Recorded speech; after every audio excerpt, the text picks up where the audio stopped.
Hello friends, welcome back to our channel. இந்த பதிவில் நம்ம என்ன பார்க்க போகிறோம்னா, டிஎன்பிஎஸ்சியில் வந்து குரூப் 4க்கான சர்டிஃபிகேட் வெரிஃபிகேஷன் லிஸ்ட் வந்து வெளியிட்டிருக்காங்க. அதை பற்றி தான் அந்த வீடியோவில் பார்க்க போகிறோம். அந்த வீடியோ ஸ்கிப் பண்ணாமல் ஃபுல்லாக பாருங்கள். இதுக்கு மொபைல் ஏதாச்சும் ஒரு ப்ரௌசர் ஓப்பன் பண்ணி கூகுள் சர்ச்சில் போய்ட்டு டிஎன்பிஎஸ்சி அப்படின்னு டைப் பண்ணுங்கள்.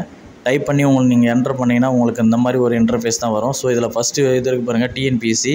ஸோ அந்த ஆப்ஷன் நீங்கள் கிளிக் பண்ணுங்கள். கிளிக் பண்ண உடனே உங்களுக்கு இந்த மாதிரி ஒரு ஹோம் பேஜ் தான் வரும். ஸோ இதில் அந்த ஹோம் பேஜ்ன்ற ஆப்ஷன் வந்து கொடுத்துட்டு அப்படியே பாட்டமில் ஸ்க்ரோல் பண்ணிட்டே வாங்க. ஸ்க்ரோல் பண்ணிட்டே வரும்போது உங்களுக்கு வந்து பார்த்தீங்கன்னா பாட்டமில் பார்த்தீங்கன்னா எக்ஸாம் டேஷ்போர்ட் அப்படின்னு கொடுத்துருக்காங்க பாருங்கள். ஸோ நீங்கள் வந்து அந்த எக்ஸாம் டேஷ்போர்டுன்ற அந்த ஆப்ஷனை வந்து நீங்கள் கிளிக் பண்ணுங்கள். கிளிக் பண்ணதுக்கப்புறம் பார்த்தீங்கன்னா உங்களுக்கு நெக்ஸ்ட் பேஜ் வந்து உங்களுக்கு ஓப்பன் ஆகும்.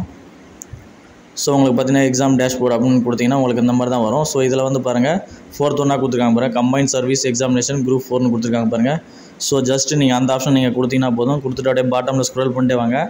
அப்படியே கடைசி டெட் எண்டில் பாருங்கள், உங்களுக்கு வந்து பார்த்தீங்கன்னா சர்டிஃபிகேட் வெரிஃபிகேஷன் லிஸ்ட் வந்து கொடுத்துருப்பாங்க.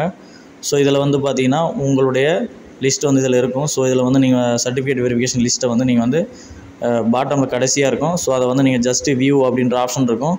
ஸோ அந்த ஆப்ஷன் நீங்கள் கொடுத்தீங்கன்னா போதும், உங்களுக்கான பிடிஎஃப் வந்து டவுன்லோட் ஆகிடும்.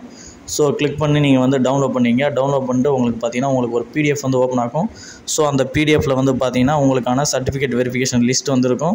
ஸோ இதில் வந்து பார்த்தீங்கன்னா உங்களுடைய ரெஜிஸ்ட்ரேஷன் நம்பர் இருக்கா அப்படின்றத வந்து ஒன்ஸ் நீங்கள் செக் பண்ணிங்க. ஸோ இதில் வந்து பார்த்தீங்கன்னா கிட்டத்தட்ட ஒரு 44 பேஜுக்கு மேலே இருக்குது. ஸோ இதில் வந்து பார்த்தீங்கன்னா கண்ட்ரோல் F அப்படின்னு கொடுத்து உங்களுடைய ரெஜிஸ்ட்ரேஷன் நம்பர் கொடுத்து என்டர் கொடுத்தீங்கன்னா உங்களுடைய நம்பர் இருக்கா அப்படின்றத வந்து நீங்கள் செக் பண்ணி தெரிஞ்சுக்கலாம். ஏன்னா 44 பேஜ் நீங்கள் 1 by 1 நீங்கள் உட்காந்து செக் பண்ண முடியாது. கண்ட்ரோல் F கொடுத்து உங்களுக்கான ரெஜிஸ்ட்ரேஷன் நம்பரை நீங்கள் டைப் பண்ணி உங்களுக்கான நம்பர் இருக்கா அப்படின்றத நீங்கள் செக் பண்ணி தெரிஞ்சுக்கலாம். இந்த தகவல் வந்து உங்களுக்கு பனஞ்சலாக இருக்குது. ஷேர் பண்ணுங்கள். அதை டவுட் இருந்தால் கமெண்ட் பண்ணுங்கள். இது போல் அடுத்து ஒரு நல்ல பதிவில் சந்திப்போம். நன்றி, வணக்கம்.